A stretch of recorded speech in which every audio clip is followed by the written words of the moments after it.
state prosecution story that obviously is getting a lot of coverage is Paul Manafort, who was sentenced to what was it? 27 months, I believe, in prison. So Paul Manafort, who was convicted of fraud and tax evasion, basically, he got sentenced. Well, the wheelchair thing, that's got to be an act, right? I mean, I can't actually see the footage of it. It's just the drawings. And the they're reporting on it, but that sounds like some lawyer stuff. I'd say quite possibly. And my grandfather doesn't even have a wheelchair. He's 86 and he doesn't walk well, but he just doesn't he doesn't need to be wheeled around. That seems to me like anyways, I interrupted you. Not that important. No, but you might be right about it. No, it's no problem. It was 47-month sentence. I let me correct myself. Well, it's better than the 47 years and the $20 million fine that was on the table. Well, yeah, it was much lower. The judge gave him a much lower sentence than the recommendation. Yeah, they want to throw the book at him. Yeah, they sure did. And I mean, I don't know. It really it's unbelievable how much. And this is the thing where you'd hate to ever get caught up in this with the special counsel coming after you and stuff like that. But you really see a lot of this where people hate Donald Trump so much and they want people around him to go down so bad that it really seems like they lose any sense of humanity that they have. And at least from a libertarian perspective, it's really hard to not like this guy. I don't think Manafort was a good guy. No, I don't think he was a good guy either. But to I'm talking about all of these people like on Twitter and in the media who were furious that he's not getting more than 47 months in prison. It's corruption that they're going after him. That's the real story here. Well, absolutely. But I'm just saying, even what they found on this guy. I mean, the guy's like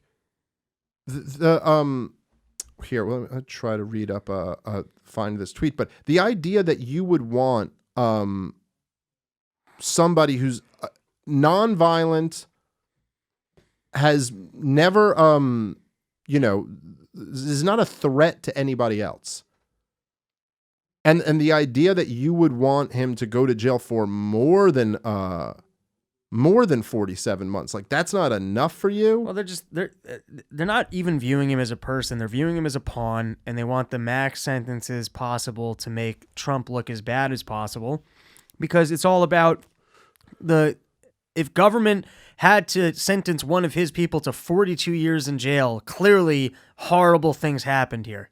Yeah. It's the facts and figures. It doesn't matter what the truth is. It's all appeal to authority. So if government says that what this person did is so rotten that he needs to sit in jail for 42 years, then Trump, even by affiliation to a guy who had to spend 42 years in jail for doing something, Trump must be a pretty bad guy. Yeah, right. I mean, I guess that is and it's also just that they know Trump's so evil. Trump's such a bad guy. He's working for the Russians, and someone's got to pay for this, and he's the guy there to pay for it. But it is really like, just think about it. Like take a step back and just think about this, which is everything in a weird way. There's so much of that is at the heart to me of being a libertarian, being an ANCAP, all that stuff is like, you're like, just take a step back and look at this and question whether this system is actually not horrifically barbaric and immoral. But think about taking an older man whose life's already been ruined by this, who has never committed a violent crime that we know of, who is never convicted of a violent crime, is no threat to anybody else, poses no threat of violence to anybody else,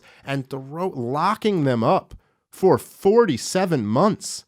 And you're saying they should go away for more than that? Like, I'm sorry, man. There is no nonviolent crime that should ever warrant getting a sentence like that. That's just fucking barbaric to want to throw people in cages for fucking nonviolent crimes, which most of them shouldn't be crimes to begin with. But okay, maybe like in a libertarian world, like fraud or something like that would be some type of crime. But like the idea of cage time for that shit, it's insane. And the left, really, it's like they completely, when it comes to like white people committing white collar crimes, they have no sympathy for them.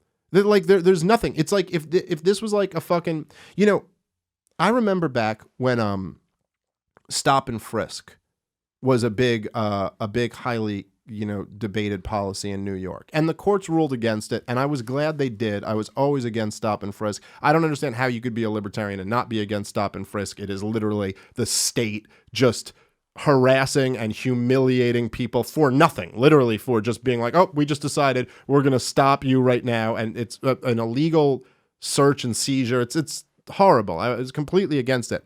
But I remember this stuck out to me.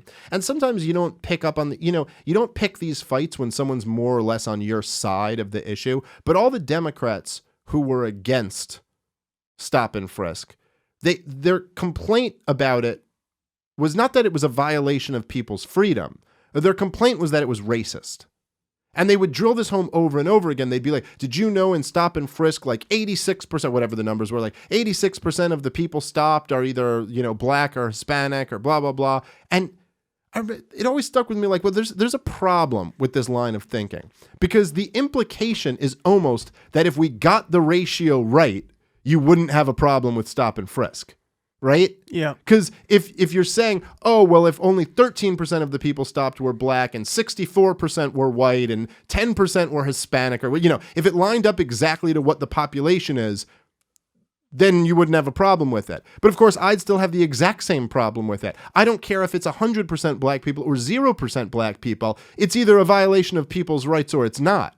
Doesn't matter what the racial breakdown is. But that's not the way these people look at things. And I thought this was interesting, keeping that in mind. So Amy Klobuchar, who's like the establishment candidate for the Democrats, representing the Hillary Clinton wing, which always turns out to be the worst of the worst. Like, as bad as AOC, as bad as Bernie Sanders is, Hillary Clinton's actually worse, because she'll just pander to those socialists, and then she actually just wants to, like, bomb Iran. So she said... Klobuchar, who's a former prosecutor, so she's a good person. She said, my view on Manafort's sentence, guidelines are there for a reason. His crime took place over years and led far from a blameless life. And she's quoting blameless life because that's what the judge said about him. Okay? And this is her point. Crimes committed in an office building should be treated as seriously as crimes committed on a street corner. Can't have two systems of justice. Now, I get where that does to the average lefty sound kind of nice, right? Like, crimes committed in an office should be just as serious as crimes committed on a street corner. Can't have two systems of justice. But really, if you unpack that a little bit, what she's saying is nonviolent crimes should be treated as serious as violent crimes. Now, I'm not saying all crimes on a street corner are violent crimes. I mean, some of them are like, selling drugs, which I just think should be completely legal. And then you would have a lot less violent crime. But crimes committed in an office building should be treated as seriously as crimes committed on a street corner. Well, what crimes are we talking about in an office building?